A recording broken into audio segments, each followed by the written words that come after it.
Lieutenant, there's still one more thing. Can you tell me about your own primary sexual relationships? I beg your pardon, ma'am. A policeman just asked me a very intimate question, and I gave a very intimate answer. I think I have a right to know how that answer will be interpreted. And that depends on your intimate sexual relationships. I'm a married man, ma'am. Everything all right at home? I think I'm going to be leaving now. Thank you very much. Don't let me drive you away, Lieutenant. Oh, no, ma'am, no. Not with all the work that I have to do on this case. I'm going to be back. You can count on that.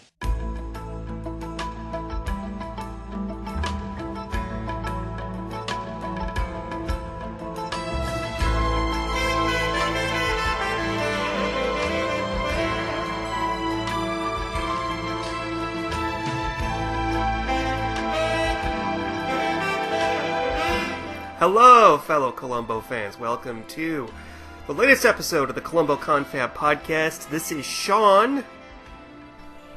And Steve. And guess what, Sean? What? Today, we're going to talk about sex and the Married Detective. But before that, I've got a question for you, Steve. Yes. If I was a dessert, what kind of dessert would I be? Tapioca? Fuck you, Steve. You would be Cherry's Jubilee without the fire. Just cherries and the alcohol. Oh, okay. I like that. Sounds good. Okay. All right. Okay. Oh, is this a cooking show now? What? Maybe next time it'll be a cooking show. Maybe next time. But for now, let's talk about... if there's only a Columbo episode where he cooks. Jeez, is there such a thing? I think we've got a couple more coming up, yeah. Let's not talk about cooking. Let's talk about sex, baby. Let's talk about you and me. Let's talk about Joan Allenby. Oh, boy. So, yes, Joan Allenby. She is a radio personality, not unlike Dr. Ruth from the 80s and 90s. What? Wait. She's played by Lindsay Crouse. Do you have any knowledge or anything you know about No. No. She looks really familiar, though. I know I've seen her in other stuff. Well, fans of Buffy the Vampire Slayer may know her as a villain in one of the seasons. But I think her most famous thing that she's done is a film many years ago, even before this Columbo episode, called House of Games, with Joe Mantegna. That's quite good. I heard it's quite good. It's been a long time since I've seen it. So, but keep on going. Sorry, Steve. So do you think the Joan Allenby show is on the same radio station as Fielding Chase show? Probably I think it's two different audiences. Two different audiences. Yeah. I think that she's probably on the same channel, but maybe a little bit later at night. That's my guess. So. Yeah, Fielding Chase is probably traffic. No, because when they were showing it, when people were listening to her on the road, it was during the day. So she's giving out sexual advice during either in the morning rush hour or later. I don't know. Or they may be they may be broadcasting it later on in the day and just recording it during the daylight. I don't know. It doesn't really matter. I don't know. So, Dr. Jones got this, she's a sex therapist, or as Columbo later calls her, a sex doctor. Good and title. She's got this this boyfriend who's her agent. His name is David, I can't remember his last name. Camel-Knuckle. Yeah, sure, sounds good. He's like her lawyer, her agent, and her lover. He's trying to get her, I think he's trying to get her a syndicated sex TV talk show. Yeah. Yeah. Like that old lady that used to do it. Not Dr. Ruth, but there was another old lady that would be on late at night. Yeah. She was white hair. Oh, God, I can't remember her name. Betty White? No, not Betty White. But she was skinny, a little lady like Dr. Ruth, older. Would you watch a Betty White sex talk show? Absolutely yes. Would you? Oh, God, yes, yeah. Yeah. Absolutely yes. I see I have to keep you on topic this time, Steve. So why don't you explain what happens with this? Well, okay, she has recently published a book, The Courtesan Complex, which I don't know what exactly it's about, but it's obviously got some embarrassing topics that that Columbo has to read through. And that, as a matter of fact, that's a technique she uses on Columbo. We see throughout tonight's episode is that she tries to get him uncomfortable, and he walks away. He just gets befuddled and doesn't want to talk about his sex life or, sex supposedly with the supposed Mrs. Columbo. But well, she doesn't. She doesn't just try the courtesan thing on Columbo. She tries it very well on David, her boyfriend. Oh, yeah. But I'm just talking about the topic of sex and stuff like that. Okay. It really embarrasses Columbo, and when he starts asking questions, she'll throw stuff like that out just to kind of get him to go away. I don't know if you noticed that at the beginning. Yes. Yes. We also, like you mentioned earlier, her agent, her lover, David, and then we also have the slut, Cindy Galt, her secretary. She's a dirty slut. Let's put it that way. And there go our slut listeners. Mm-hmm. Yeah. But she knows this because she's going to go to Chicago for some business trip, and her Chicago flight is snowed in or it has fog or something. So they tell her it's going to leave tomorrow morning, and she says, "Well, okay, I'll don't put me in a hotel. I'll just go to the office at it's presumably like midnight or something like that. It's after hours." Right. And she goes to the office where they have what they call a therapy room. And okay. I'm so glad they explained this later, but at the beginning I'm thinking, what in the world is going on? I wish they would have explained that room earlier. Like, say, some little throwaway line like, "Oh, we need to clean up the therapy room because the last couple that used it really dirtied up the sheets," or something. I don't know. Something where maybe explain it, because I didn't understand why a room like that existed in a business office. So the therapy room is essentially a bedroom in an office that looks like a bordello. It's a very comfortable looking bed with red satin sheets. There's a fireplace in there. There's lots of like Tiffany lamps. Wait. There is no chimney or anything like that in that office building. So where did the fire? No. That's a great question. So she returns to the office. Instead of going home from the airport, she goes to the office. I don't know if her plan is to spend the night in the therapy bed, or because she goes to the office, she's going to go to like down a corridor, presumably to her own office, but instead she hears the sounds of lovemaking. So she goes down the other corridor to where the therapy room is, and she spies from the doorway or from the slats of the shuttered windows her boyfriend David in bed with Sally. No, Cindy. Cindy. Sorry, Cindy. Slutty Cindy, yeah.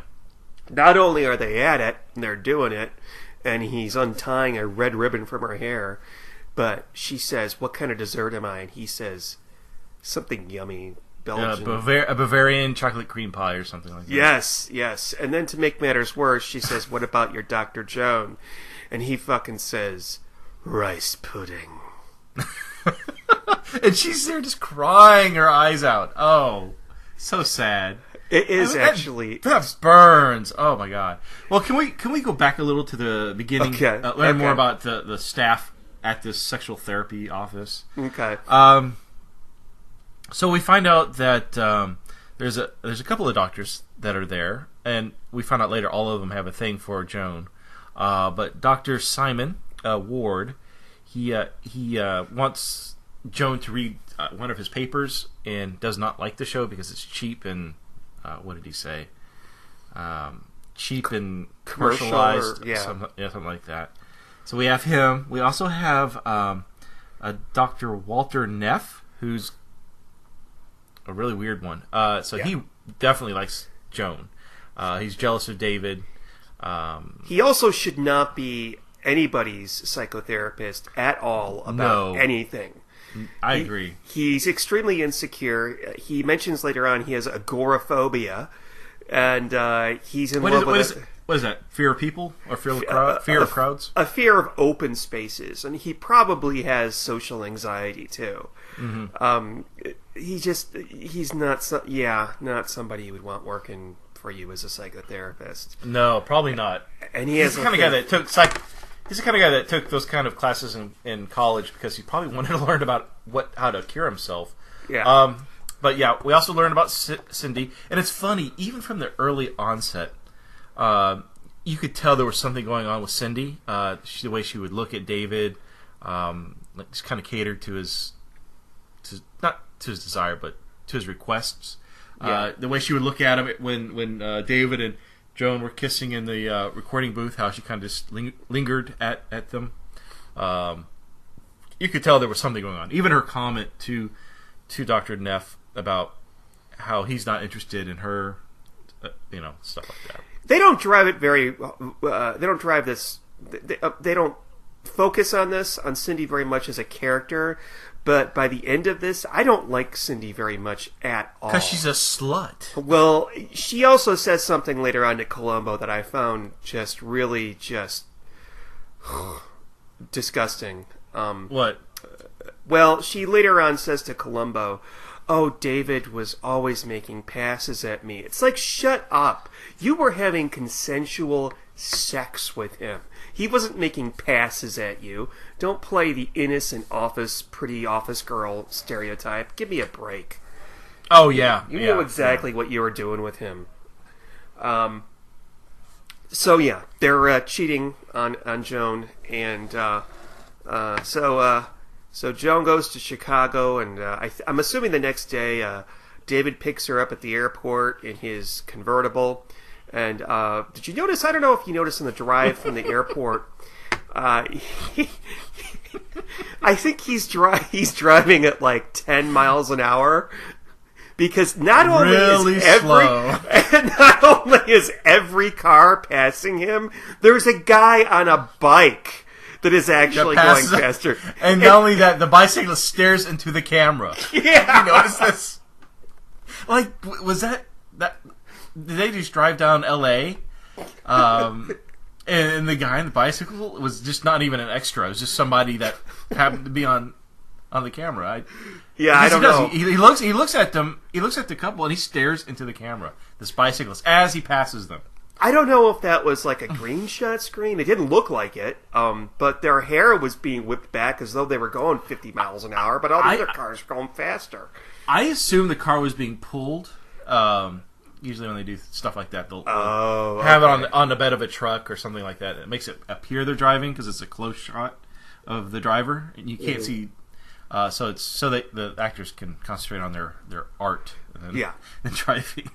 But yeah, so Joan seems to have forgiven David, at least as far as appearance. She's a good faker, by the way. Yeah, she seems really legitimately happy to see him. They close the TV deal.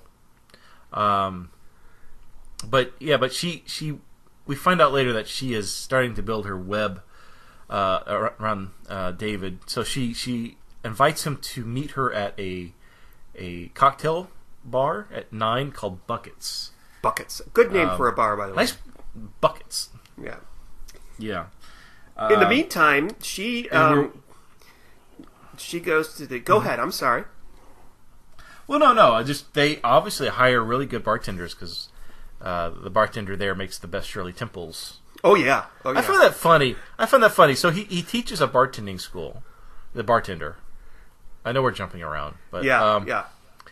But the lesson 1 is Shirley Temples.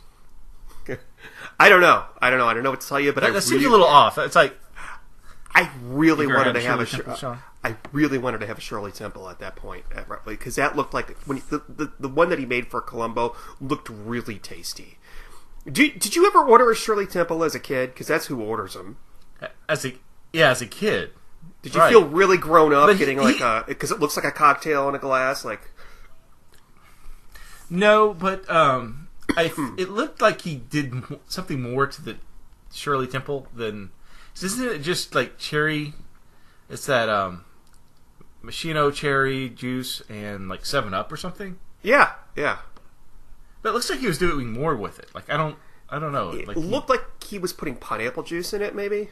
I don't know. We're getting away from Dr. Joan. Sex in the Married Detective. Yeah. She has a concert, a fundraising event to go to at the Los Angeles Center for the Performing Arts. I had to look that up.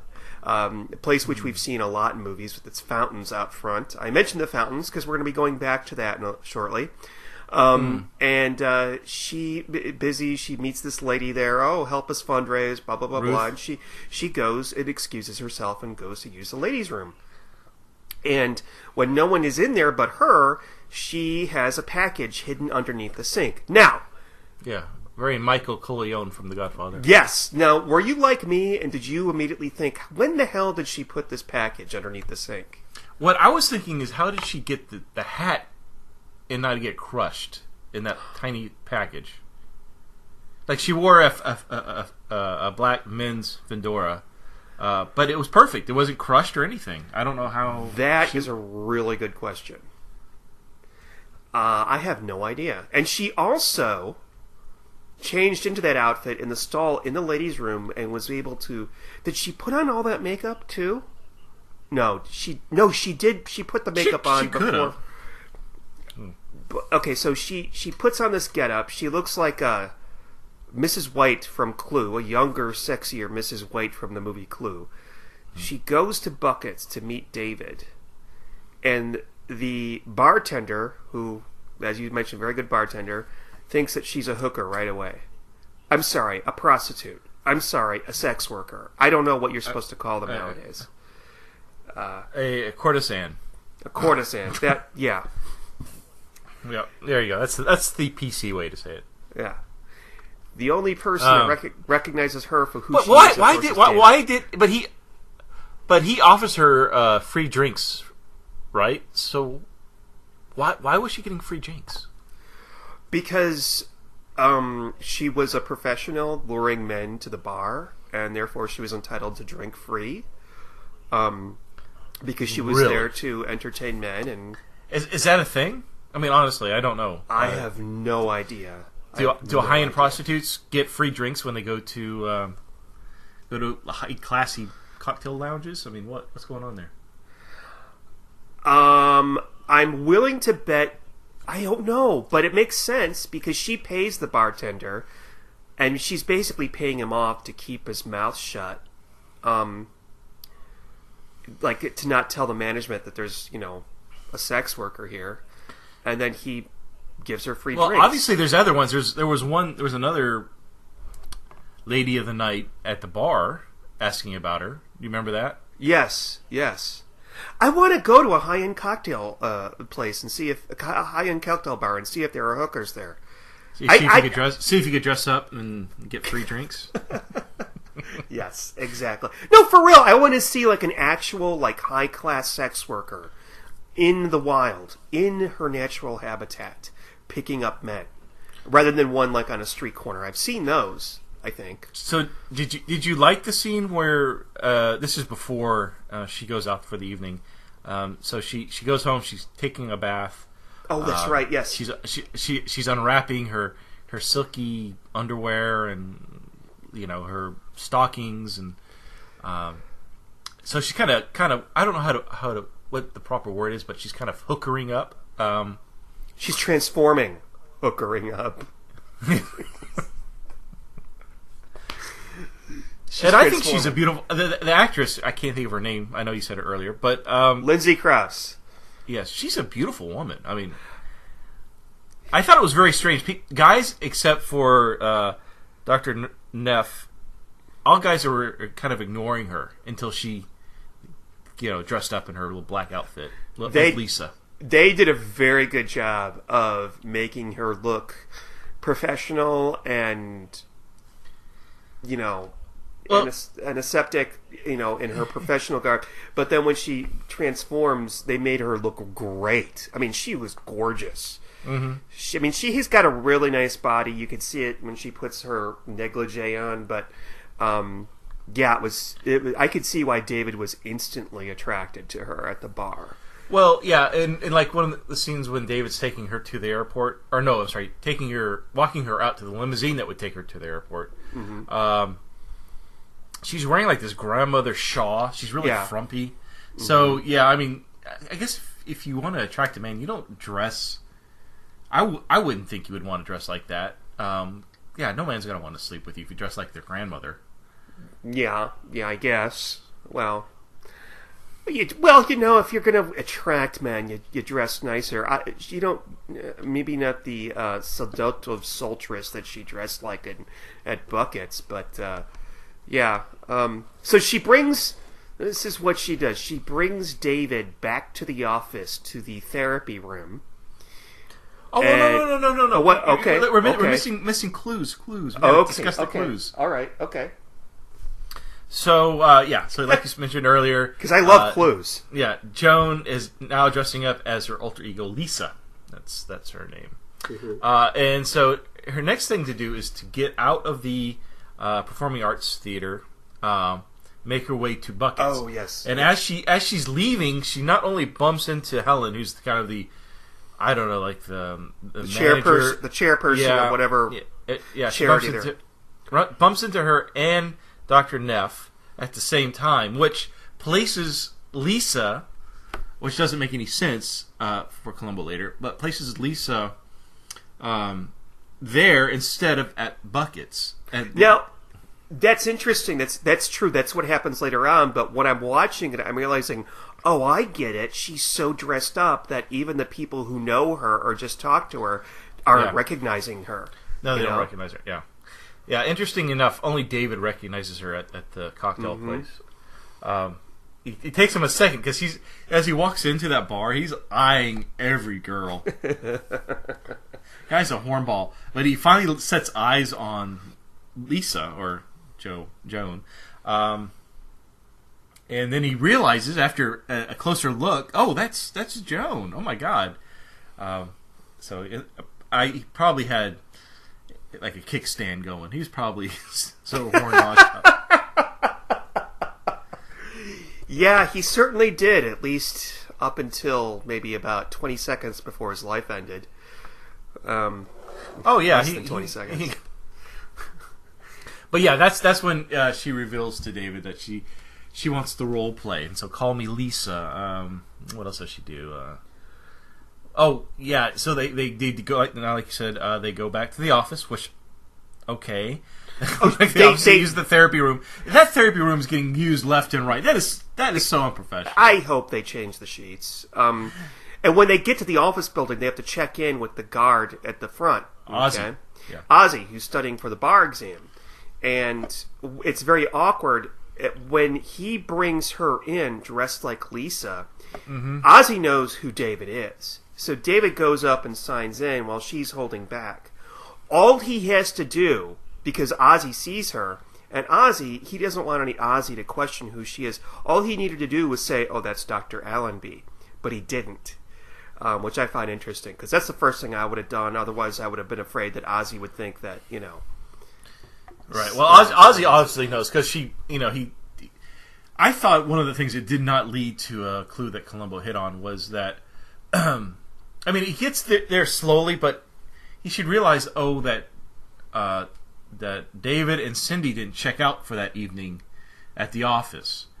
He would have been kept records, and he would have known, Cindy and David didn't check out until 3 in the a.m., but he would know Joan showed up at midnight. I'm using random times here. I don't know what time they were leaving and going, but he would have records of that, and Columbo would say, oh, she showed up, when they would have been in the office making out. Yeah, you're absolutely right. But that was not a clue until later when that other doctor, Dr. Walter. No, not Walter. What's the other guy? Dr. Ward. Dr. Simon. Dr. Simon Warren. Doctor brought up how he found the red ribbon. Dr. Howard. Dr. Lee. Dr. Hello. Oh, Dr. Wait. Do you think? Never mind. What? I was gonna say, do you think David used that to kind of tie her up? I don't know. What do you mean to tie her up? The ribbon. Oh, Jesus Christ! No, because it's too short and too flimsy.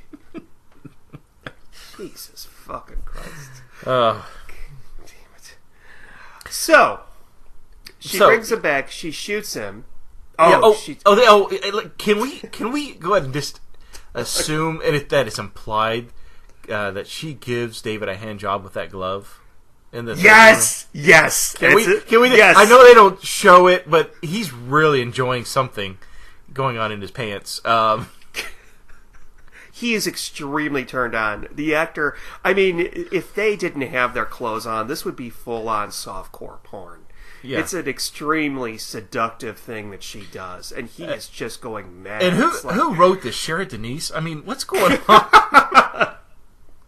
Yeah. I know. I feel like, and I know I'm saying that in jest, but I really feel like Peter Falk got really sexual in his older age, and the only thing I think of was he was married to Sharon Denise, and so I don't know. Well, Sharon Denise did not write this. I'm sorry that if you're looking for facts and research, I don't know who wrote this. I should put that in a database, and then we can compare and contrast. About. But he was starting to draw naked women. What else did Columbo start? This got really kind of sexual towards the end there, don't you think? This isn't exactly towards the end. This is only the third episode from the 90s. I know that, but it just seems like after Sharon Denise, things went sideways. Well, okay. All right, if you want to... So, let's break down what happens in the therapy room.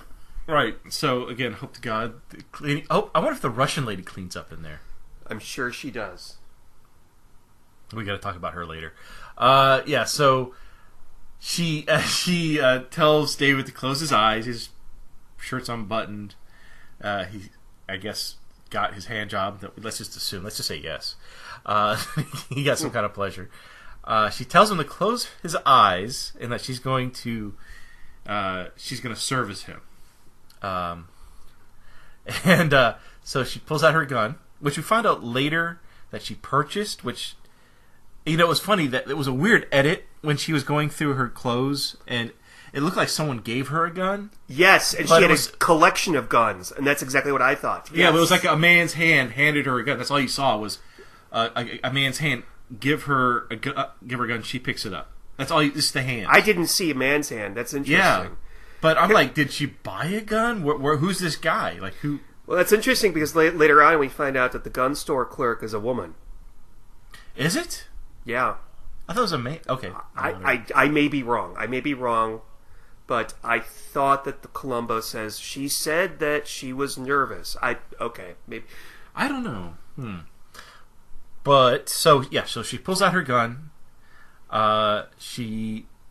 David stands up because he's scared now. He sees that a gun's being pulled on him, and I love this scene. It's when Joan says, "David, what kind of dessert am I?" Then she shoots him. Oh, and about the 2-second shot that we have of his face, we know that he knows exactly why she's doing this. And boy, oh boy, did he fucking have it coming. I would have shot. You know what though? I think there's two types of people. Okay. There's people who, when they find out that their significant other is cheating on them, there's those that would kill their significant others like she does. And then there's those that would kill the other person. And then there's those that would kill both of them. I think I would kill both of them. But in this case... Yeah, why didn't she go after Cindy? I think I don't know. I don't know. I would have been mad at Cindy. If I were her, I would have arranged for Cindy to be fired. But I think that would have been too obvious. So, I think she would eventually would have gotten rid of her, but that slut. So Joanne leaves the building. She goes back to the concert hall. That's when a guy sees her walking towards the building. And what does he say? He has a really stupid pickup line. Wait! I'm so sorry. Can we back up for just a minute? What? Okay. Yeah, what? So she does a thing after she kills him. She ransacks the room. I'm not sure why she ransacks the room. She smokes a cigarette, puts the cigarette out in the crystal ashtray. Well, she breaks off part of the cigarette because she doesn't smoke. Even though she was smoking a cigarette when she met him in the bar. Smokes just a part of it, puts it out in the ashtray. And then she has some blood in a vial that she basically sprinkles like she's using a salt shaker onto the floor. Yeah, wait, I didn't catch that. So she's sprinkling blood on the floor. Okay, so her intention is to make it look as if David did something to a woman and then the woman shot him. Like he hurt her and she was bleeding. That is a terrible, terrible clue. Or a terrible fake clue. Because the way that she was sort of sprinkling the blood, it looked like somebody was taking blood and pouring it out of a vial. It didn't look natural, you know? And also there's no blood on David. I don't know. I'm just saying that she was trying a little bit too hard. And of course later on that becomes a clue. Yeah. But I think it's interesting about the smoking part because when she bumps into Columbo, she obviously has a disdain for him smoking his cigar. So I guess she doesn't like smoke. That's interesting. And they actually withheld a clue from us during the murder scene. And that's the fact that David's keys are not there. They're with the valet attendant at Buckets. So, yeah, why didn't they take his car? I guess they took a taxi? I don't know. Maybe it was within walking distance of the office. Oh, maybe. Yeah. So, but he wouldn't know about it. That's weird too. I mean, it seemed like it'd be like a place that he would normally go to. David, that is. Yeah, I think it was. I'm willing to bet that it was maybe a place right around the corner from the office. So maybe like everybody in the office had been there at one time or another. Like it was, let's catch some drinks after work. Let's go down to Buckets type of thing. Yeah. So they were able to walk there from the bar. Everything must have been within walking distance because the music hall would have been within walking distance too. That's true. Huh. But yeah. So anyway, there's this guy. As she walks back to the concert hall, I forgot I just call him Stalker Guy in my notes. It's Mr. Lenz. It's Mr. Lenz. That's creepy ass fuck guy. So he opens the door for her and he goes, "Oh, I can't let you in." And she says, "Why?" What does he say? Something like, "Because I want to see you walk." What did he say? What was his pickup line? I want to spend the rest of my life watching you walk towards me, or something to that effect. Yeah. And then she says, "Okay," and goes inside and goes to the ladies' room to take off her clothes and turn back into so, Dr. like all Allenby. normal guys, he followed her upstairs and he stopped. Thank God he didn't go in the women's room. He would have gotten kicked out. And so he waits there for Lisa, and of course, as we know, Lisa's not coming out because Joanne is changing back. And of course, he's not turned on by her as Joan. He's, I think that's totally funny. It's yeah. She walks right same past woman, him. same woman, but just different wig. They make eye contact for about half a second, and then she keeps walking. And then Helen, the chairman of the Performing Arts Center, says, "Well, I think that was a complete success." And she says, "I would say it went off perfectly." Do you get it, Steve? She's talking about the murder she committed and the fundraiser at the same time. Perfect. Actually, I'm being facetious. It was pretty cool. And it was a pretty damn good murder, too. And he deserved it. And she did well, I think. I think this was about 30 minutes in. I mean, this was a long lead up to that final scene at the concert hall. But we finally see Columbo. They both get on an elevator together. And not that Columbo looks weird checking out her ass, it looks like, at the beginning. It's really just he notices a tag on her jacket. And I would think any woman who buys a new coat would remove the tag, but whatever. Mm-hmm. But yeah, but it's funny because he's in the elevator, he's got his coffee, he's got his cigar, he's happy. Columbo's doing what he loves. He's enjoying his stogie, and he notices the no smoking sign, which obviously Joanne is taking offense to his smoke, so he has to ruin both his coffee and his cigar. Yeah, he hasn't gotten the memo that you're not supposed to smoke in elevators yet. That's new to Columbo. And here it is, 1990 or 91. Actually, in the story, it's 1989, I think. But Yeah. So I don't know. He's very Oh, okay. He goes to the scene of the crime with her, and she's fairly level-headed for obvious reasons, but she's being very clinical about the murder, and she has to explain to him what that room is there and what it's for. And the way that he reacts is exactly the same way that I would react.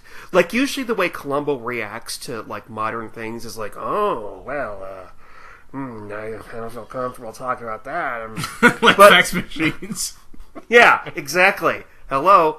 But, a bedroom in the middle of an office and people come in there and have sex?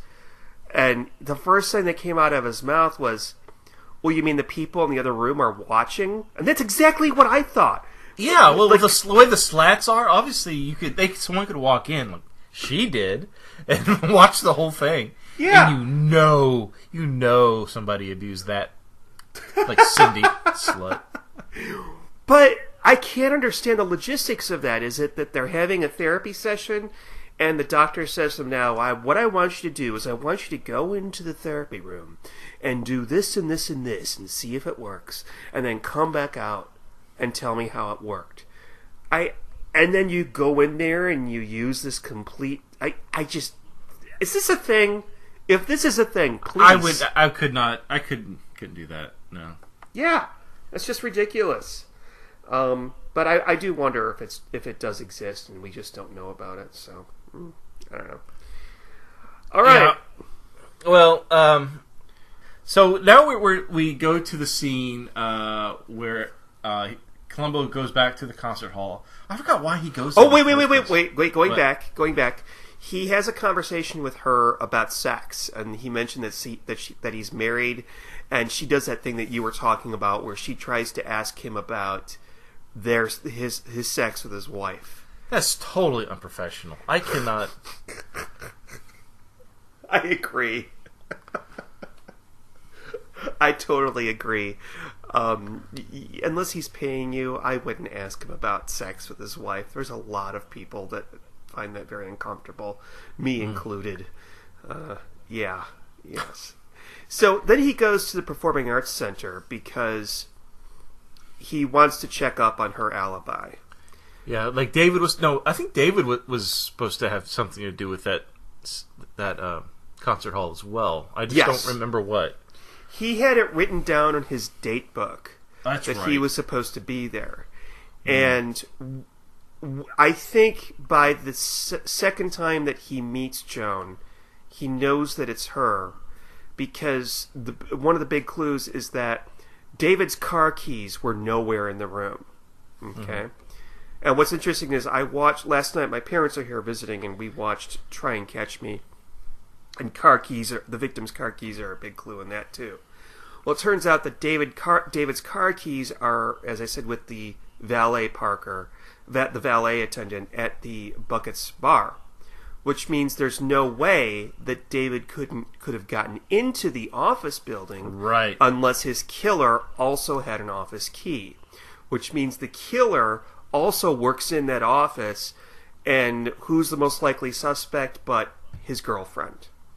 So he needs to check up on her alibi, so he goes to the Performing Arts Center to talk to that lady Helen. Okay? I'm surprised Joan didn't set up Cindy for this. I thought she was going... I hadn't seen this in a long time before I saw this for this, watched it for this, and I thought that she was going to. Totally. I would have done it too. It would have been a lot cooler if she did, but it didn't ruin it for me. But yeah, I agree. He's like, well, who else had someone who had a crush on David and would have had keys? That would have been Cindy. So we got to have to talk about the possibly the worst 20 seconds of Columbo that ever exists. I was wondering if you were going... I was waiting to see if you were going to bypass this scene or not. Oh. It makes no sense. Why did we see this? For those of you... Let's put an episode about sex. A sex therapist. We have to have little kids in school uniforms? What? What an uncomfortable scene. I mean, you could have placed this... For those listeners who may not have seen it, or don't remember it. Why don't you tell them what happens in the scene here at the performance? Okay, so Columbo's going to talk to Ruth about whatever. Helen. What I call her? I think her name is Helen. Dr. Ruth. No, yeah, Helen. And so they're watching this performer with a tuba, a sax tuba, talk about, I guess, the instrument. All these young girls are there, and they're their school uniforms, and so none of the kids want to play the tuba because the guy's like, "Who wants to try a tuba?" Nobody. Well, how about the guy over there in the raincoat? So Columbo starts to play the tuba. I like how they introduced him. He goes, "Do you play the tuba?" And he goes, "No, I'm a policeman." Or no, he goes, "Are you a musician?" He goes, "No, I'm a policeman." All the kids like, "Yay!" They all clap to that. But he plays the tuba for you say 20 seconds. It felt like a lot longer than that. I didn't time it, but it's I really do think it's possibly the worst 20 seconds of Columbo ever.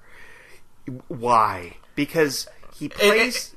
Yeah. He plays the tuba, and we're treated to a montage of the fountain in front of the Performing Arts Center. If that wasn't a sexual innuendo, oh my God. And there's something else. We cut to him playing the tuba, and in the background, you can hear the kids going, "Oh yeah, all right, Mr. Policeman, yeah." And it just sounded so for weird. For shizzle. So did the not the instructor but the musician who's playing the tuba doing the class, did he come off as kind of like a sexual pervert to you? Because doesn't he say something like this is a very delicate very delicate instrument and has a very tiny hole? Isn't that what he says? Did he really say that? Did he really say that? Yeah, he did. I don't think he sounded half as gay as the way you just made him sound.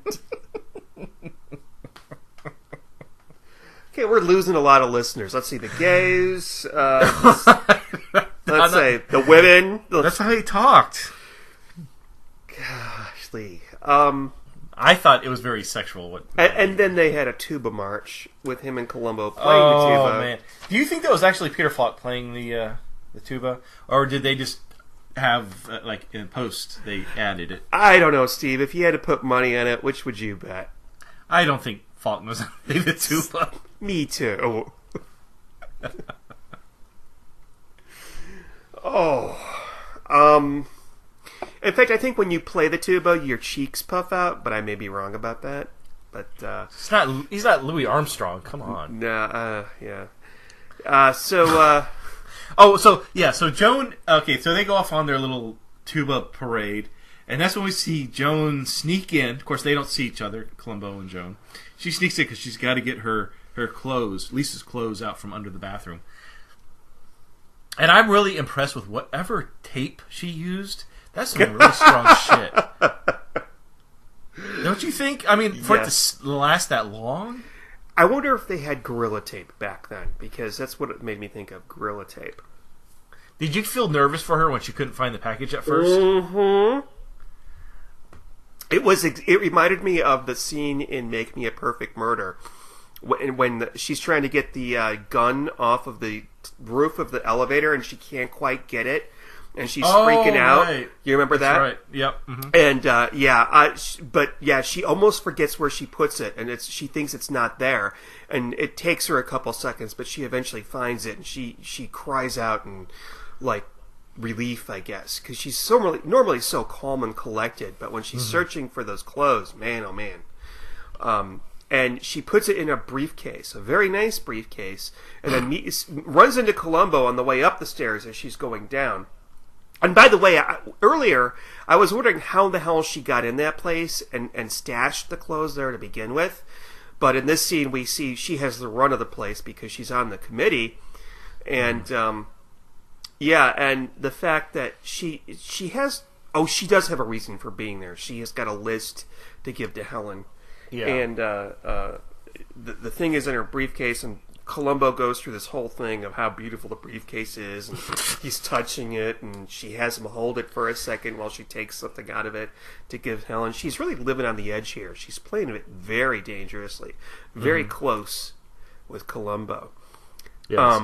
Well, yeah, and it turns out that I think one of the first things that leads Columbo in the direction of that Joan is Lisa was that Helen. They're talking about the Lady in Black, and that's Helen overhears them and says, "Oh, well, she was here last night. Yeah, she had the hat. Yeah, I recognize the description." And that confuses Columbo. Like, well, why would she be here?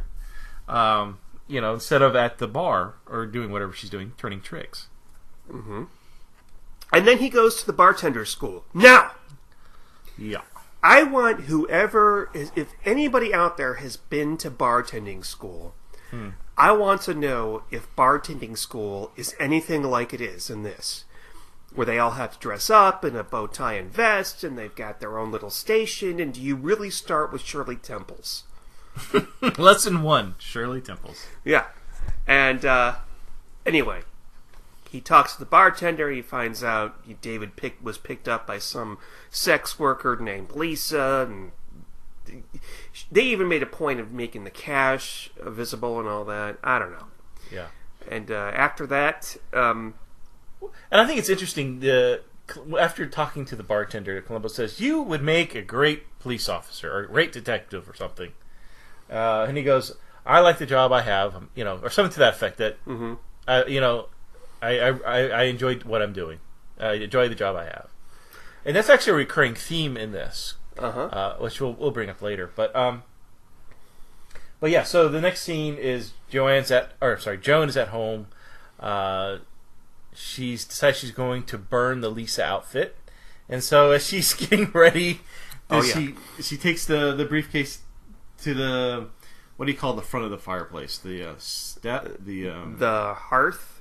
Yeah, that's when Columbo, in his perfect timing, he rings the doorbell. So she lets him in, and he's talking about how cold it is. Oh, what a beautiful fire! Let's enjoy the fire. He says something. Wait, he says something very interesting. He says he compliments her on her house, and she has a house plant hoarding problem. There's way too many plants in that place, and he says, "I've been to many pretty houses, man, with all the murders and all." I know, what is that? I know what he's talking about, but yeah, I thought it was a beautiful home, by the way. It was. Yeah. So he notices it's one of those fireplaces that has two sides, which I always thought those were cool. I always liked those. So you could be on one side and be on someone could be on the opposite side.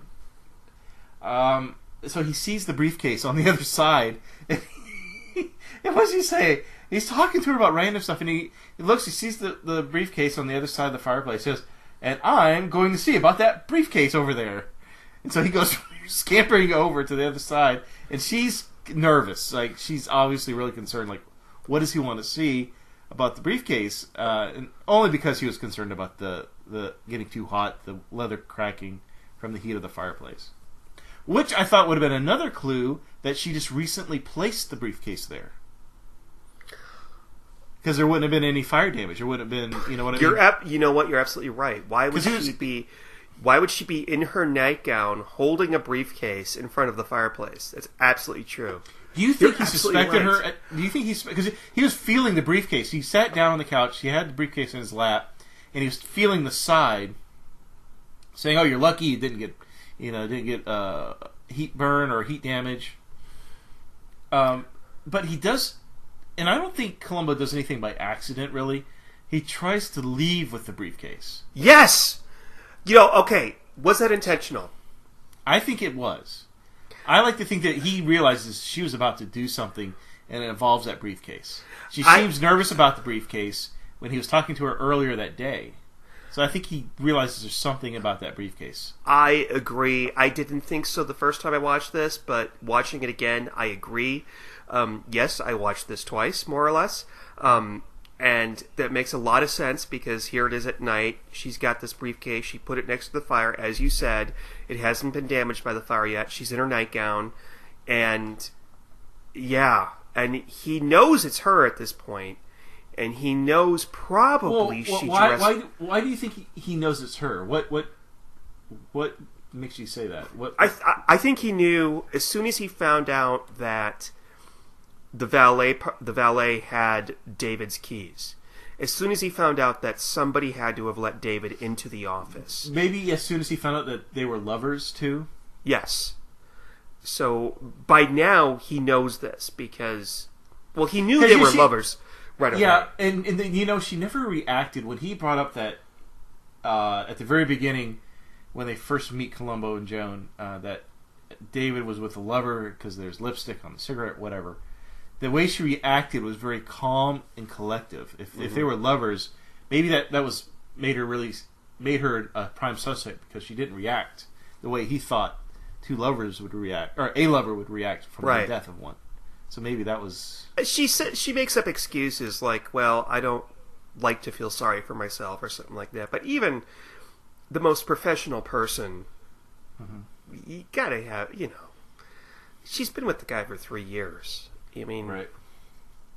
It's interesting about the character because she fell to pieces when she found out he was cheating on her. And obviously she's a very cold, calculating person because within a day she planned the whole murder. And she's really hiding her emotions here. I mean, what I'm trying to say, she's not hiding any emotions because she killed him, but she would be the type of person outwardly that would act like this probably because she's very clinical and very professional and she said to him at one point, I'm used to, being dealt shocks. It's, no big deal. Okay, so he was with a prostitute and all that. All right. I'm sorry, where were we with this? So Columbo tries to leave with the briefcase, and this is where he does his one more thing. He does it to a couple of times. He 4 times, I think. He leaves, comes back, and lets himself back in. Columbo's like a vampire. You invite him in, it's over. He's going to have access all the time. He's just going to come in whenever. Don't ever give Columbo the invitation to come into your home. Yes. Because there's never privacy after that. Yes. And he's got a really good clue that he lays on her. She planned to spend the evening at the office, the night that she found out about the affair. But the cab drove off after she left it. So he asks her, why didn't you ask the cab to stay? She says that she was just there at the office to pick up a paper that a colleague wrote for her. Right. Or not for her, but a colleague wrote. But then she makes up, the cab drove off and didn't wait for me. And yeah, he's onto her, for real. But he knows that she was up to something that night. So yeah. I think he figured out that the flight was delayed. Because that's one of the... Columbo does check on your records, like flight records, hotel room. That's something he's always been really good at in this series. So I think he knew right off the bat that she got delayed. And so, where was she going? Where was she going to stay? So he already knows that more than likely she walked in on something. Yeah. Let's see, what else? So the weird thing, this is where I think we see Joan as she's starting to lose it mentally.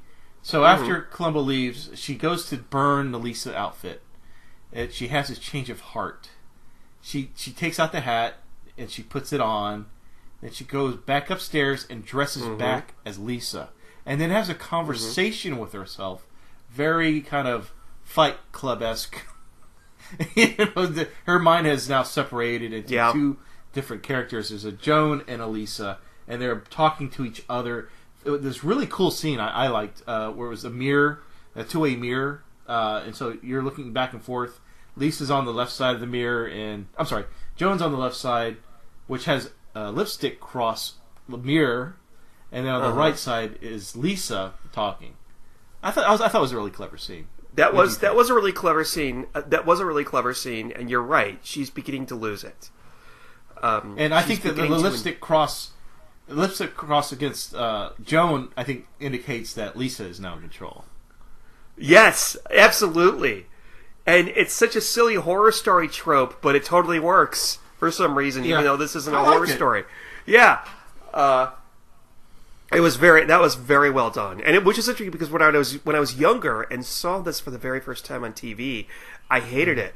And I don't. I'm Really? sorry. I know you want us to reveal what we think about these things at the end, but I liked it this time when I saw it. It was believable. So there's some more clues about the crime scene that he talks to her about, and one of them is that you can tell a person's blood type by their saliva. And the blood type of the person Yeah, who wait. smoked... Is that even true? Is that even true? Can you tell the blood know. type from saliva? I don't think so. Maybe Maybe you have gingivitis. Maybe that's what you could tell. If you get saliva on a cigarette stub, you're smoking the wrong way. I'm gonna Google it right now. I know that's very unprofessional, but I don't give a shit. Can a person... Wait, can you tell? I would think it would be more like you could determine if the person was a smoker or not, because the nicotine would be in your saliva, and if she only smoked one cigarette, maybe the levels wouldn't be that high. So I could almost say, oh, we know she wasn't a smoker because her saliva there wasn't much nicotine. I don't know. I don't know. I'm making that shit up. Okay. So the answer is there any possibility to test a blood type without taking blood? Not at this time. A certain percentage of people are what we call secretors and will secrete ABO antigens in body fluids such as saliva, sweat, and tears. It's possible to... Were you sneezing? I secreted there. No, I secreted there, sorry.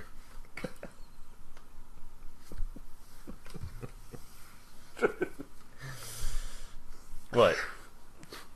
Hey, some of us have, issues, man. Don't make fun of me.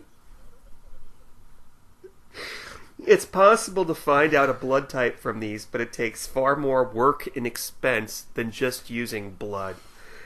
Yeah. Okay, so probably not. And yeah. Okay. So there are a couple of... Okay, I'm sorry. Go ahead. So, different blood type than the blood that she splashed in the floor, which is probably not even human blood. Did he mention that it wasn't human blood? No, I don't think he did. I don't remember him saying that. Okay. And a different blood type from the hair that was found at the scene of the crime. It's a wig. Would it be real hair? I guess it depends on the quality of the wig. Yeah, if she bought a good quality wig. So it's not like a black wig you buy at Spencer's for Halloween. Don't remember. Spencer's Gifts was a shop in the mall that would sell things like whoopee cushions, dog poo, like cheap ass costumes for 3 times what you would buy for in Walmart. Sexual games. Sexual games. Oh yeah, they had. It was a very drug culture too. There'd be like a skull with kind of like a Bob Marley wig on it. It was just very drug culture, sexual, adult entertainment. Let's put it that way. I loved going there as a kid, but I was never. Yeah, they always had really interesting stuff. Yeah. Yeah, they nobody ever let me buy anything from there, but I like going in there. They're no longer with us, I don't think. No, we've got a place here in Austin called Planet K. They have a chain of stores here in Austin. The owner of which used to live by us. Anyway, they sell similar things. Where was I now? Okay, so Columbo goes back to the theater. And he bumps into Sergeant Burke, which, by the way, we've not discussed Sergeant Burke at this point. He's a young detective. He's helping Columbo out on this case, kind of giving him clues and relaying phone calls, that kind of stuff. I don't think his involvement is as much as some of the other sergeants in other stories, but yeah. Go he's ahead. got a couple of scenes. So, anyways, they're back at the Theater Arts Center, and Sergeant Burke's at the top of this main stairway. Columbo's at the bottom. They're relaying stuff back and forth. Like Columbo's telling him, "I want you to do this. I want you to do that." And during this conversation, there's this odd couple of these two guys And oh my they God, remind yes.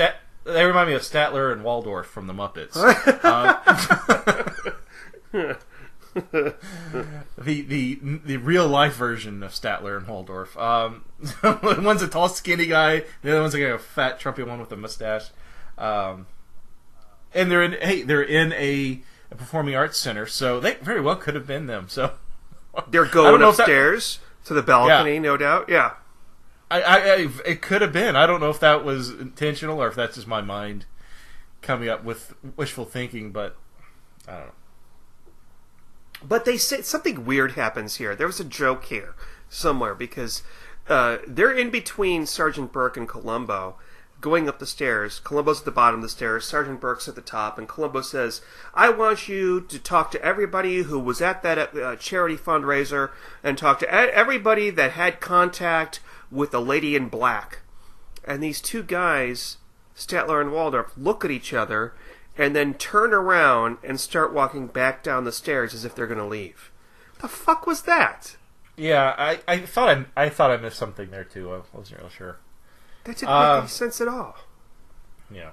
So Columbo heads back to the office. There's a lot of back and forth in this one. It seems like every scene's a different location. So yeah, he goes back to the office. He wants to talk to Joan again, and she's got a session, like a group session. Oh God, yes. This is funny. I would want to sit in. I would be curious what they're talking about. She's got like 8 or 9 people in there having, intimate session about their sex therapy. And, and what does he do, Steve? It's just so unprofessional what he does. No respect whatsoever. What does he do? Once you invite Columbo in, it's over.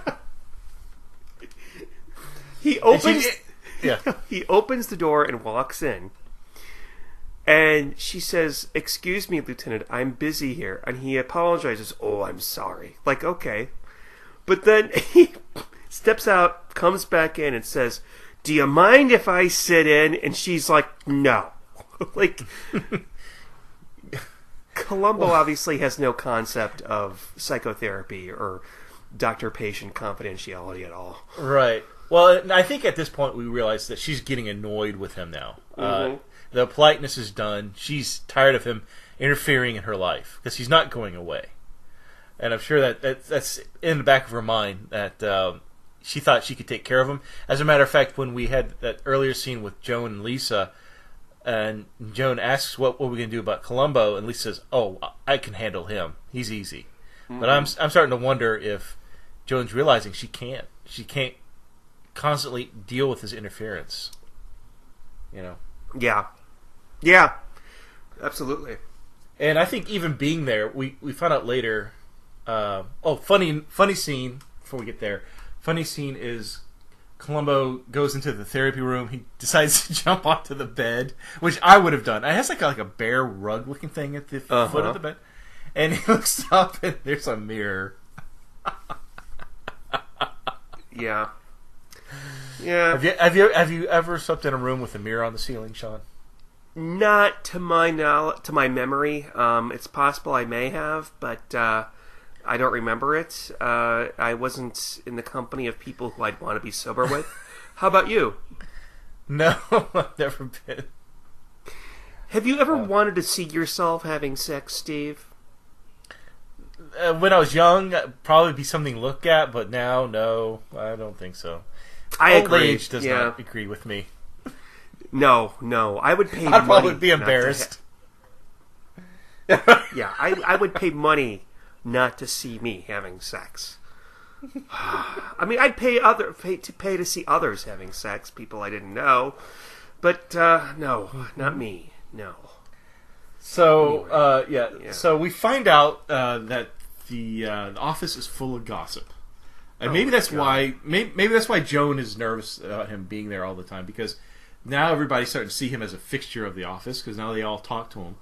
So the first person that he talks to is Dr. Ward. He says, "I found this ribbon the next day."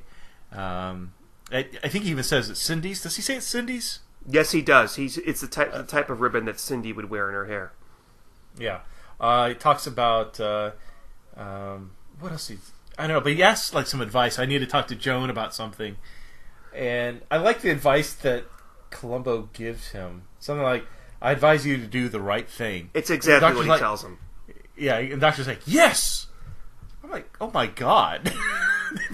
How hard is it? Your word of advice is just do the right thing. That's fine. Which is great. Okay, great scene, fine. Then he continues to walk down the hall. He's going to get out of there. And Dr. Walter Neff stops him and pulls him into another room. Right. And tells him that he has a crush on Joan. And now that David's dead, maybe this is the time to make his move. And he tells the lieutenant that David wasn't faithful to Joan. And I don't remember if he says that he was screwing around with Cindy or if Columbo puts two and two together based on what these two guys tell him. Yeah. Well, they also wanted to let Columbo know that they didn't like David, but they wanted to be upfront and honest that they didn't kill him. And I think Columbo even goes, "Well, you don't necessarily look like a woman in black." So yeah. But yeah. I think they wanted to be upfront about Columbo that they didn't. Eventually, he was probably going to find out that neither one of them liked David, and they wanted to be upfront and be ahead of it, so to speak. So they want to be suspects. And then he gets pulled aside a third time by Cindy, who complains to Columbo that David was coming on to her. Right. Which kind of pisses me off because here she is besmirching his dead name when she was in a relationship with him. Makes him look like a pig. Yeah. But actually, he is a pig. He is a pig. So I don't know. I don't know how to feel about He's this. a pig and she's a slut. Yeah. So I don't know what. So at this point, Columbo has his motive. He knows that David and Cindy have been sleeping around. He knows that it's extremely likely that the thing that Joan walked into that evening that she, when she was supposed to be in Chicago, was them fucking in the sex room. So let's talk about Dr. Neff for a second, or Walter. Okay. Oh God, Do you I can't stand this guy. Okay, I think everybody can assume that they know that Joan's going to get caught. She gets incarcerated. Do you think Walter visited her for conjugal visits? You're not laughing. I don't think so, Steve. I bet you Walter visited her while she was in jail. Okay, that's interesting, Steve. Don't you think? I think the relationship blossoms after this. Okay, that's wonderful. We're going to have to, in the Where Are They Now Columbo episode, we'll talk about that. Yeah, we'll talk about Where Are They Now. Dr. Joan was released from prison and continued a happy life with Dr. Walter Neff, and they had insecure children. Yeah. Very smart, insecure children. I don't know. Sure, Steve. If you want to continue, could you? Yeah. Okay, well, fine. I thought it would be fun to talk about. But all right, back to the story as is. So Columbo goes back to the theater because I'm sorry I'm ruining your fun with that, Steve. Yeah, I you didn't are. Realize. I hate you. So Columbo gets a call from Sergeant Burke. He goes back to the theater to meet the stalker guy. So he comes out, and I guess he tells him the story of they get a name. They found out the girl's name is Lisa. How strikingly beautiful she was, and how she never came out of the bathroom, which I found really creepy. That a guy would. How long did he hang out outside the woman's bathroom? Oh, it must have been until he realized. An hour? Well, no. But it couldn't be that long because she went in. Oh yeah, that's right. It must have been for the rest of the evening. That's right. Because she went in. She just changed her clothes, came out. Yeah, you're right. Yeah. So how long was he standing there? It's my obligation. Excuse me, Miss. Excuse me, Miss. I know you're just cleaning the bathrooms, but could you see if there's this gorgeous, beautiful woman with this cut-down dress down past her belly button and black hair and a hat? Can you see if she's there? What? Who would ask that? That guy's a hardcore stalker. Yeah, he's got some like toxic executive masculine. $20. He didn't ask anybody. He went into the restroom himself after a while to sniff the toilet seats. Well, in this scene, there's a silly scene where he's talking to Mr. Lenz outside the women's bathroom, and then he says, Columbo says to Helen, "Hey, I'm going to go in there and check something out. Do you mind guarding this while I go in the ladies' room?" She's like, "Intermission is going to start." But so only be a minute, and so he goes in and he goes under the sink. You think he's going to find some tape or something, but he finds a piece of paper. What was that? A clue? I don't know. I don't think it was a piece of paper. I think it was a piece of tape. But the piece of tape gave away pretty easily for being tape that held that package so securely earlier. Oh, see, I thought it was a piece of paper. It was a piece of tape. It was a piece of tape that was white on one side, black on the other side.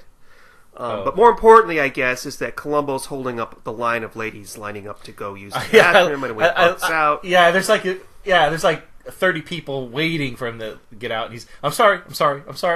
He apologizes to every single one of them as he. And so maybe this is the clue that he maybe is actually married. Okay. Why do you say that? Because he knows you don't hold up a woman going to the bathroom. Oh, okay. All right. Yeah. No, they don't. Whenever you go into a gay bar, and usually the women's rooms are empty, and you're like, there's a huge line. There's a huge line at the men's room. I'm just gonna go pee in the women's toilet really quick. If you go in there, God strike you down dead if there's some lesbian that comes in there. Hey, what are you doing in here? Get out of here! This is a women's bathroom. And there goes our lesbian listeners right there. Oh well. How could you? So let's get to the Benny Hill scene. Are you talking about the Russian cleaning lady? Yes, the Russian cleaning lady. So Columbo's looking for something in the trash back at the office, I should say. And this very robust-looking woman, Russian, she's cleaning the office, and he's trying to find.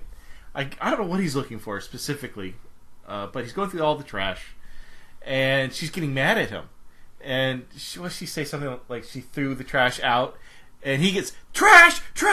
Columbo is losing it. Like he's really upset. He's waving his arms. She's like blah blah blah. He's like niet, no, grande.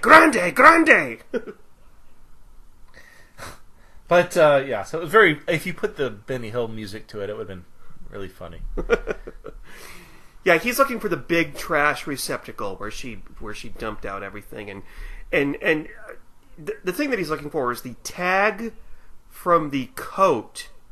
Right, that's what he finds. Yeah. And he figures that's a clue. Why he thinks that's a clue, though, I don't know. That's what I don't understand. Yeah. Why is that? Why is he looking for that? Why is that a clue? Is it because that he knows that she must have bought that in Chicago, so he's going to track that down and maybe find out what else she bought there? I don't know. I think that's it. But okay. But so he finds this tag and he's so happy. He kisses the cleaning lady on the cheek, and that just made her year. I mean, she says a word.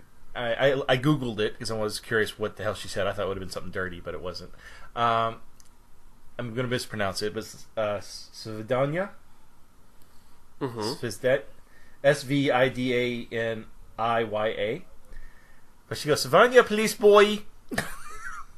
I thought she was like offering him sex or something. What does that mean? It means goodbye. Oh, okay. Yeah, kind of boring. Now, if she did offer... God. Steve, where is your mind? You thought that she was offering him sex. Can I remind you of the title of this episode? It's Sex and the Married Detective. So therefore, every person that you come across to in the story wants to have sex with Columbo or with Joan or whomever. Yeah. Yes. Don't you mean okay? Okay, all right. Okay, so after the Benny Hill scene with the Russian cleaning lady, Columbo decides he wants to bring the stalker guy to Joan's home, so he can relay his story to Joan. And another funny line, she asks, Joan asks, yes. stalker guy, can I make you something to drink? He goes, yes, I'd like a sparkling water. And she asks Columbo, what would you like to drink? He goes, nothing like that. I'll just take a seltzer. Yes, that was funny. Yes, I agree. And he has Mr. Lenz explain to Joan what's going on, how he saw the lady in black, yada, yada, yada. And Joan asks, did you have anything to drink? He goes, I didn't have a drop, but I did have champagne. what do you mean? No, when Joan asks the stalker guy, after hearing that story, says, were you drinking alcohol? And he goes, no, I didn't have a drop, I just had champagne. Oh, as if champagne doesn't make you drink or drunk at all. Right. When it does, by the way, it makes you really drunk, especially after you've had some other alcohol in you. But yeah. What happens next? Because I think we're winding down to the end here. We've really covered this in intimate detail. Yeah, we're doing great. Okay, so Lisa makes another appearance. So now she wants to throw... I don't know why she does this, quite honestly. I think she does it in desperation, but I think this is kind of her undoing. So Lisa goes out on the town. She buys people drinks. She plays some kind of game with tissue paper, and I'm not really sure what the fuck's going on there. But she's buying everybody drinks, and she tells the bartenders, here's some money. I want you to call this phone number and relay this message. Basically saying, I'm sorry, I'm leaving town or whatever. I don't know why she's doing this. I know, I can understand why she's dressed up as Lisa and going out and about the town, because it looks like she's having a ball, and she feels sexy, and when you're an older person and you can dress up and feel sexy and everybody's, paying attention to you, that's a great feeling. Trust me. Do you think Lisa the personality is leaving? Like maybe Joan is banishing her back to Fantasyland, and so you're saying that maybe this might be like some sort of therapy for her? Maybe. That's a good point. I would. Maybe Lisa's never going to come back. Because after that, that's when she burns the evidence, after this. I'm going to agree to that. I think that's really good. She wants to take Lisa out for one more spin, and then she's going to burn the clothes and put this whole thing behind her. Mm-hmm. So she does that. And then she gets a phone call from Columbo. Yes. Saying that we found the lady in black. Can you meet me at your files? Yeah, we found her in your files, yeah. And I don't really understand what happens next or why, but Columbo plays this game with her where she shows up at the office. There's a thunderstorm going on for eerie effect. And at one point, he has somebody dressed up like the lady in black come up to the office and just be in the hallway to frighten her. I totally don't understand the purpose of this. But he does have all the accessories that the lady in black was wearing on a dummy in the murder room. And that's when he explains to her, I saw that the tag on your coat when we first met. It's at such and such a department store in Chicago.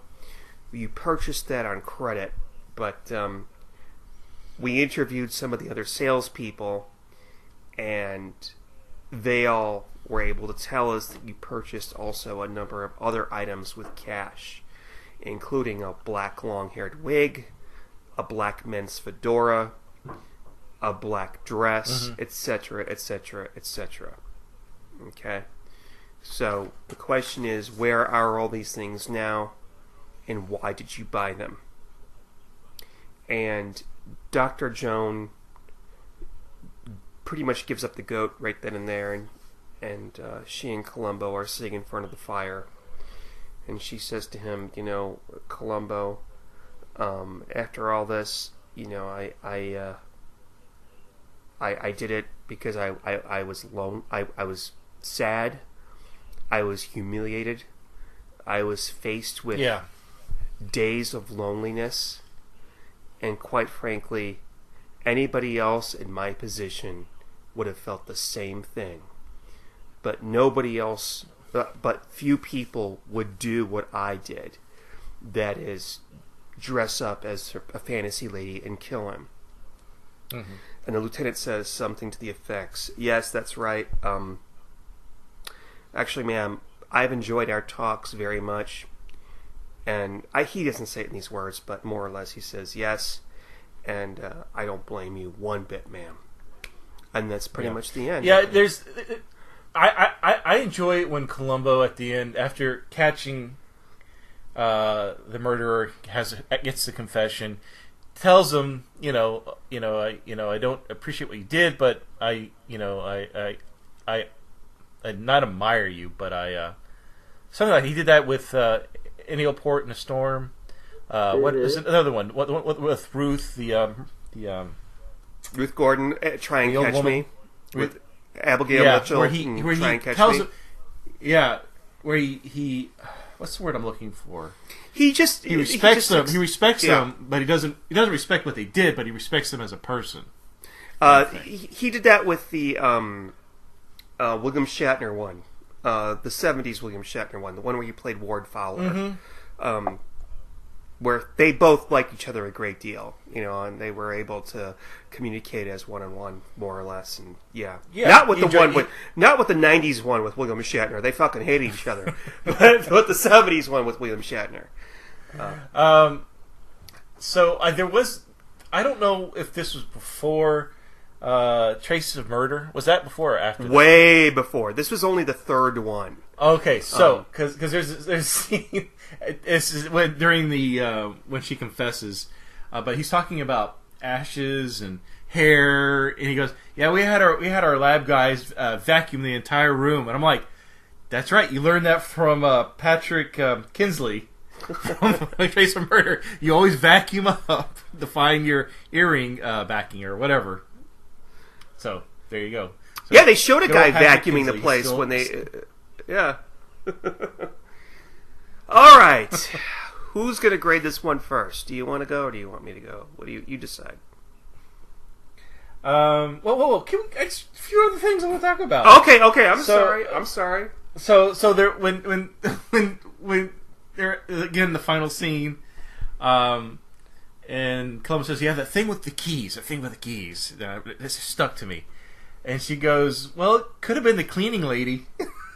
And Columbo says, "I doubt that."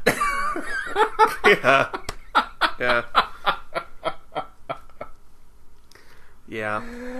Oh. Okay, I'm sorry. I just wanted to bring that up. He did bring up one clue at the very end that didn't really work as a clue, is that the ashes in the ashtray, there weren't enough ashes for an entire cigarette to be smoked, like the one that was stubbed out, because she snapped off part of the cigarette. What that's supposed to mean, I'm not really sure. That doesn't make any sense at all, because does that mean that the lady did not really smoke? I don't know. I don't know either.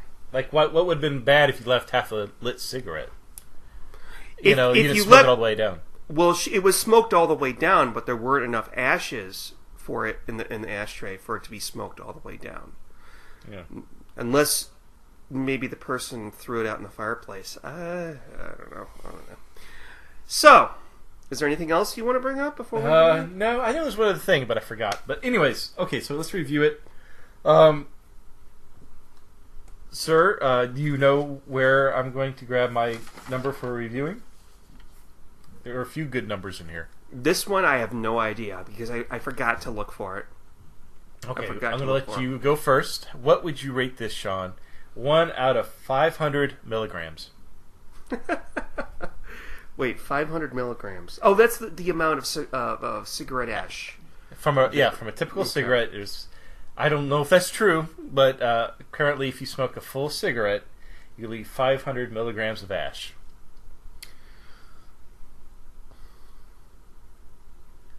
Well, I thought this was a pretty damn good episode. I liked her. I liked him, obviously. The clues were really solid. There were things that bothered me. I thought that the sex room in the middle of an office was kind of tenuous, but you kind of rolled with that after a while after you found out about it. There was one thing that bugged me that was really dated, and that was the Peruvian pipe music that they played sometimes. I didn't know. But I kind of had to let that glide over me and just pay attention to the story itself. I'm going to have to say that this is probably one of the better 90s episodes that we've talked about, and I'm going to give it a 452. I actually really like this, and I had a memory of not liking this, and I was really pleasantly surprised last night, really late at night, with my scotch, watching this, and it was pretty damn involving. Like, I had, bits and pieces here, memories of it and all that, and I was pleasantly surprised, and it was pretty solid. Like, as a Columbo story, the only thing I think that maybe it faltered a little bit is that you mentioned she starts to lose it when she's talking in the mirror to herself. Mm-hmm. I think that she probably, the performance would have helped a little bit by watching Robert Culp and seeing how he slowly devolves with each conversation that he has with Columbo into like a mess. She contained her composure throughout most of it, but I think that's just the way how Dr. Joan Allenby is. And at the end, maybe I guess she had a bit of relief that she was caught, and she was happy to tell Columbo about it, and she was happy that he sympathized with her. Yeah. And I think that it was a pretty strong episode. Yeah. I mean, there was no padding. The only padding that there was the tuba scene, and that was only 20 seconds. So I'm not going to fault it for that. That could be fucking taken out. I don't know why they chose not to take it out, but I can't really downgrade it because of that. There are better episodes, so that's why I'm giving it. What did I say? A 421? 452. 452. That's why I'm going to give it. You know what? I'll give it a 421. Okay. Okay. 421. 452 makes it sound like way better than others that we've rated, but so 421. And I'll leave it at that. It was pretty good, and I thought. Now, Steve, before you give your rating, I want to tell the listeners a story. When we watched the episode Grand Deceptions, which is a fucking piece of shit, at least compared to this, that's the one with, what's his name? Robert Foxworth playing the general, which we both hated. This was on the same disc, and you're like, well, what's this? Sex and the Married Detective, and you decided you were going to watch it. Well, the evening that we recorded for Grand Deceptions, I had to go to a party or something, or a game night, and you decided that you were going to watch the Sex and the Married Detective. So I get to my destination, I'm there with friends, and you're sending me texts left and right. Oh, this is a good one. Oh, I'm horny now. Oh, you were so drunk. And you told me afterwards, I don't remember anything about it. So what of this did you remember, and was it better than the first time you watched it? I don't remember any of it. Really? There were hints and flavors, like, it kind of looks familiar here and there, but I know I watched the whole thing now because I remember certain things that were at the very end, but I couldn't tell you what happened in that scene or anything like that. But anyways, so is it my turn? Now you called me out. Yes. Calling it drunk. Well, I'm calling you out because you're the one. Okay, sorry. Keep going. So out of 500 milligrams, I'm going to give this one 495. So this is my favorite 90s episode to date. Really? Wow. I really liked it. I thought it was fantastic. I had some minor issues, which I'm not going to deduct much off of because the story itself was really good. Like you mentioned, aforementioned the tuba scene. what else I didn't like? So I thought she was a bit of a sloppy murderer. I thought she could have been easily found out. I didn't think it would take much detective work to pin her. I don't know. Maybe because I'm getting used to these episodes, but I don't know. I felt like there was many ways that she could have been found out quickly. I did not like the editing of this. We mentioned earlier about her getting the gun. There was another person in that scene. We just see their hand. We don't see a person. We just see quickly her grabbing a gun. Someone places a gun on a table and she picks it up. So that was weird. That didn't get explained later until we find that there was a gun dealer involved. That was explained at the final scene. So there were some weird edits. I didn't think that really relayed the story clearly in some bits. There was a couple of others, but I didn't write my notes. But I know there are. I did like the music of this episode. As a matter of fact, the music that was playing up when Joan comes back from the airport, goes to the office, and discovers David and Cindy making out. The music build-up was really great. And also just the filmography. I don't know. Her reaction shot to them sleeping together, them having sex, was very well done. Just her eyes through the shutters, crying. I'm sorry, I'm interrupting your. Keep going. Oh, no, it's fine. But the filmography I thought was really good. Like when she opened the door, you see it's a bright light that is on the what do you call those? The blinds, not blinds, the shutters. The slats and the shutters. Yeah, and you see her shadow moving in, almost like she's coming in from, I guess, a happy place to her where she mentally just, I guess, goes downhill. And they even kind of mirror that at the end when Columbo is talking to her in the final scene. He's on one side of the slats talking to her on the other. And speaking of that, it just occurred to me, in this episode, speaking of mirroring, there are a lot of mirrors. And it seems that the mirror represents kind of the inner person, the inner personality that's going on, because there are a lot of mirrors going on. There's a mirror above the bed. There's a two-way or a mirror with two sides where she's speaking with Lisa and Joanne are able to communicate between each other. What else? When Joanne sees David and Cindy, she can't look at them directly, so she has to look at a mirror across the room to view them because she can't look at them.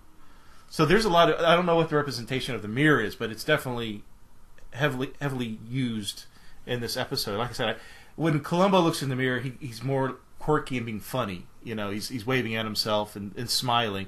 While the other times there's seriousness, there's depression.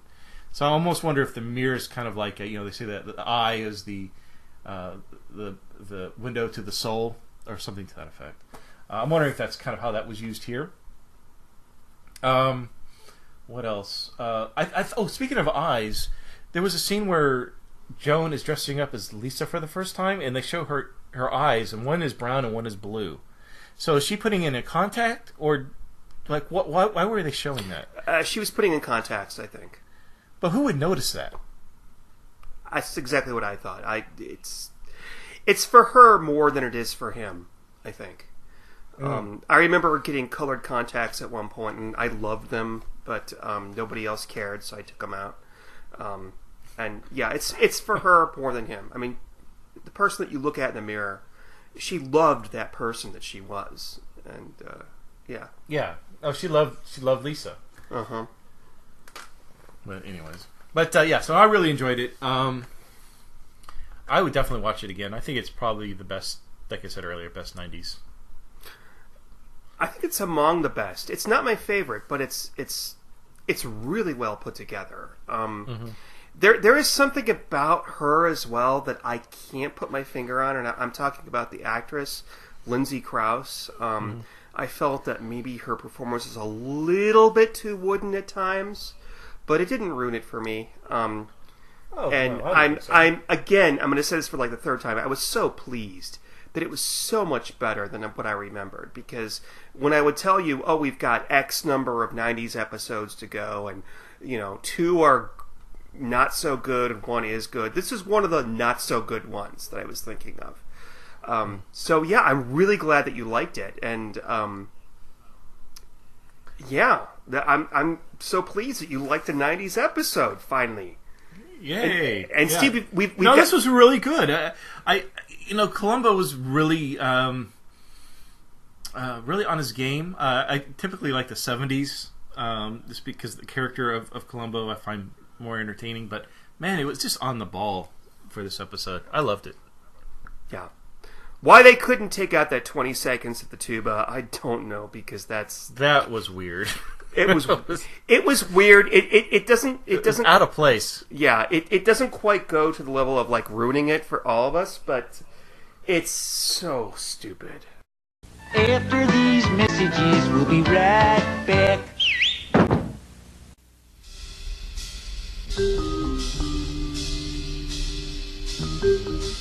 David Mamet. He's got a feel for the way people talk and think and cheat and love. And he's got the Pulitzer Prize to prove it. Now America's most exciting writer makes his directorial debut. Join him in the House of Games. Slowly look over my left shoulder and tell me if you see him. Yes, he's just crossing the street. The Players. A sucker born every minute, huh? And 2 to take him. A woman of one world. You want to see how a true bad man plies his trade? Yes. Seduced by the thrill of another. We're about to sting this guy. I'll do it with you, please. Discovering that danger is the ultimate high. What is life without adventure? A man who offers you his trust. You gotta tell. A tell? You're telling me the hand that has the coin. You want to know a tell? His confidence. You watch this guy and tell me. Does he play with his gold ring? And takes you. Do you want to make love with me? For everything you've got. The Game. In or out? Rule 1. Don't volunteer anything. Secrecy. However strange things seem, keep your mouth shut. Rule 2. What is it you think I want? Control. Somebody to possess you. To take you into a new thing. Rule 3. I don't understand how this works. Deception. You keep looking for the tell. Rule 4. Police, don't move. Survival. I've got to get out of here. Rule 5.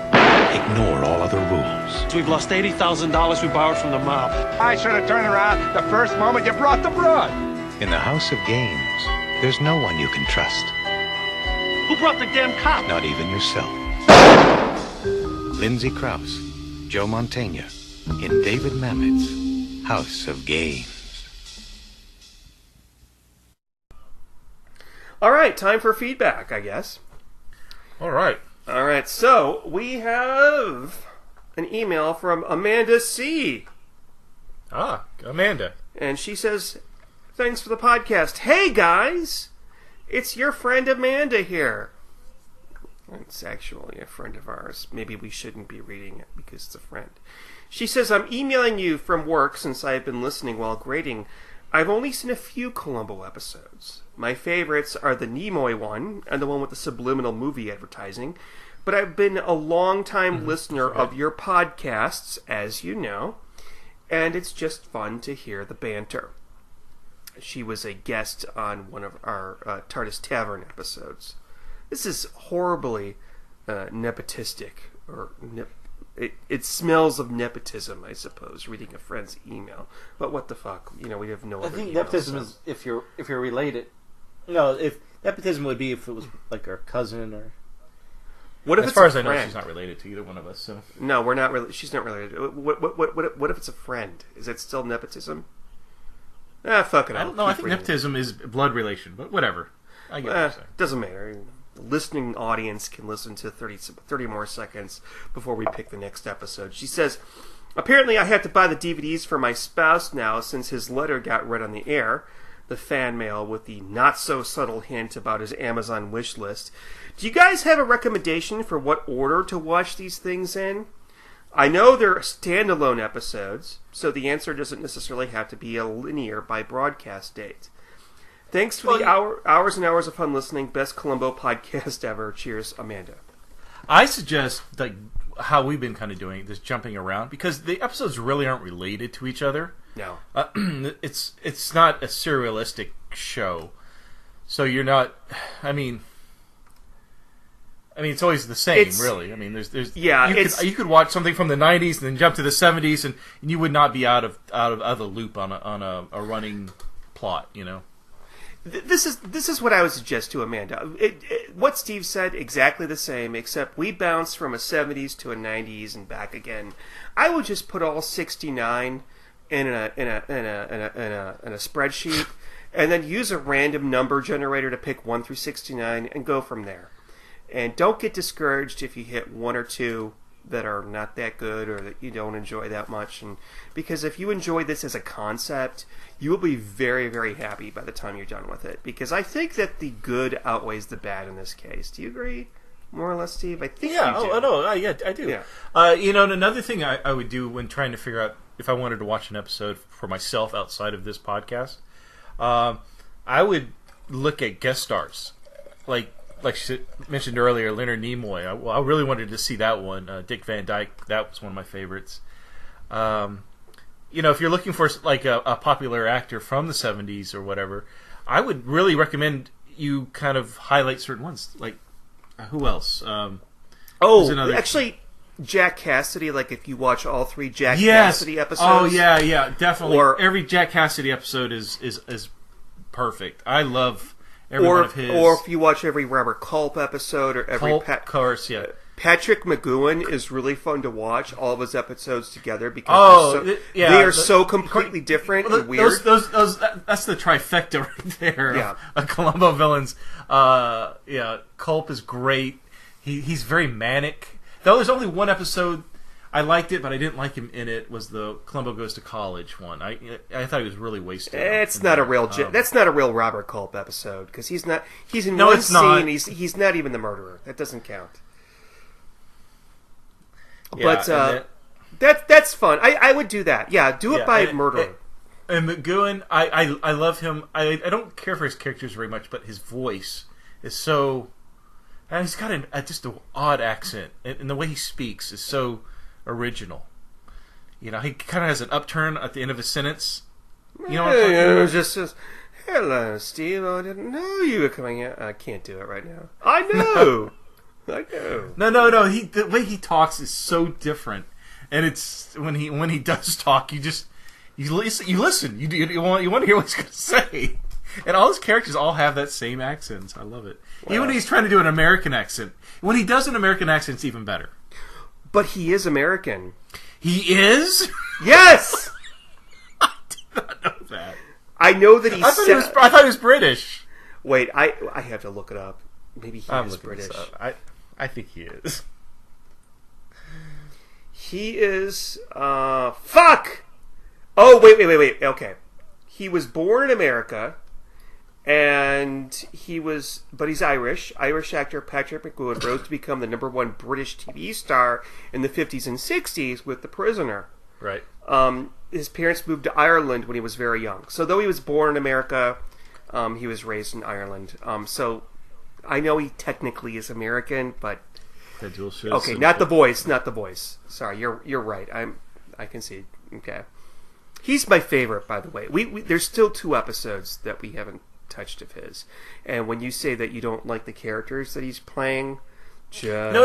Wait. No. I mean, I don't mean it like I hate them. I'm saying, it's not what I meant.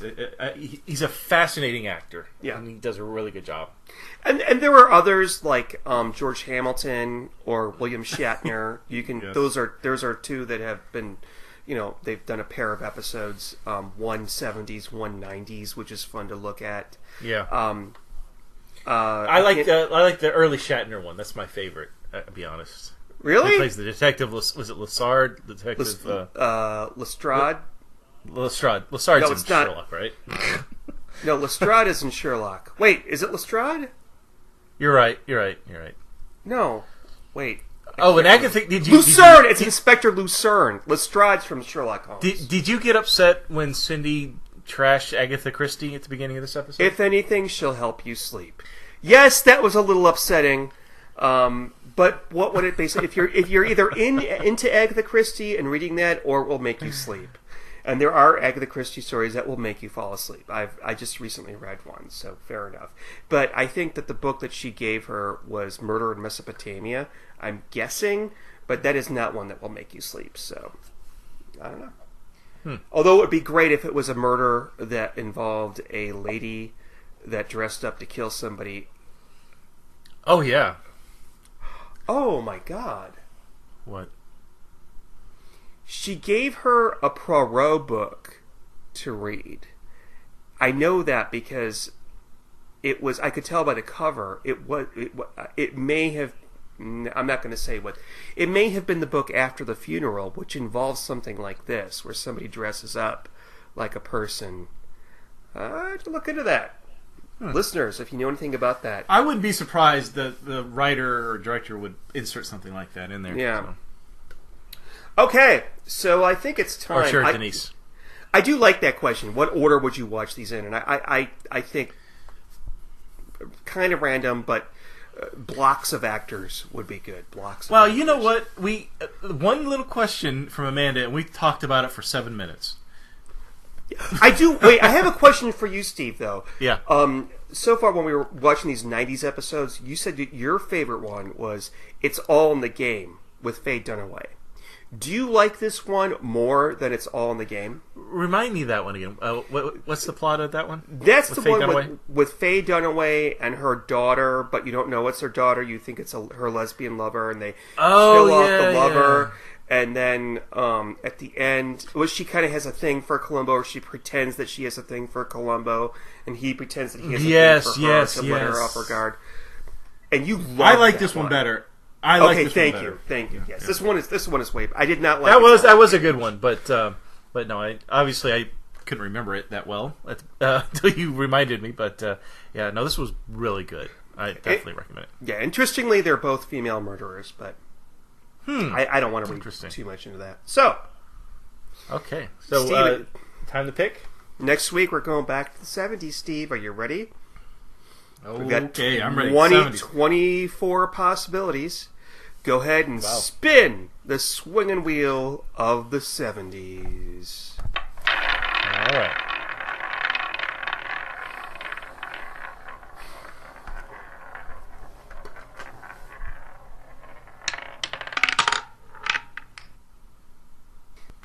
It is going to be Mind Over Mayhem, starring Jose Ferrer as a murderous scientist who kills to cover up his son's plagiarism, also starring Jessica Walters and Robbie the Robot. That's why we're going to watch it. Oh, that's why I want to watch it. Now, you've seen this one before. Yeah, I have. I thought I saw it with you. I can't remember. You did not see it with me. You saw it on your own. Dog is in this too. So yes, Dog has a huge prominent part in this story. Not a really huge prominent part, but more than usual.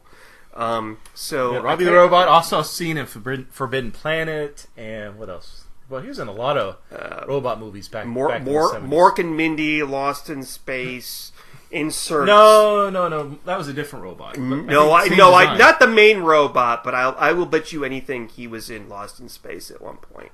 He was probably even in the Monsters. He was the Paul Lynde of robots. So, he was like, I always thought he was a better. Well, we'll discuss it next time. Yeah. We'll save it. Oh, I think we're going to have a lot to say about that episode. Oh yes, it's definitely a very kooky episode. Yeah, put it nicely. I just can't get used to these transmissions, Steve. All right. So good night, everybody. Steve, is there any closing words you have to say to everybody? Yes. So I wanted to say until next time.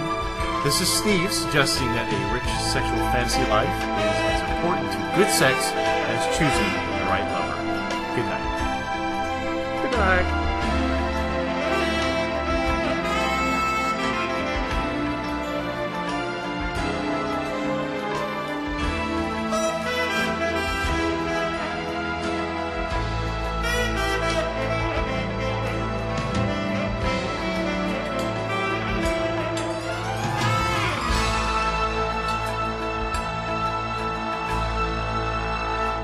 Thank you for listening to the Columbo Confab podcast.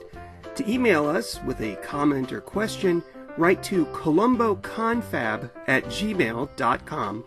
Follow us on Twitter @columboconfab, and look for us on Facebook.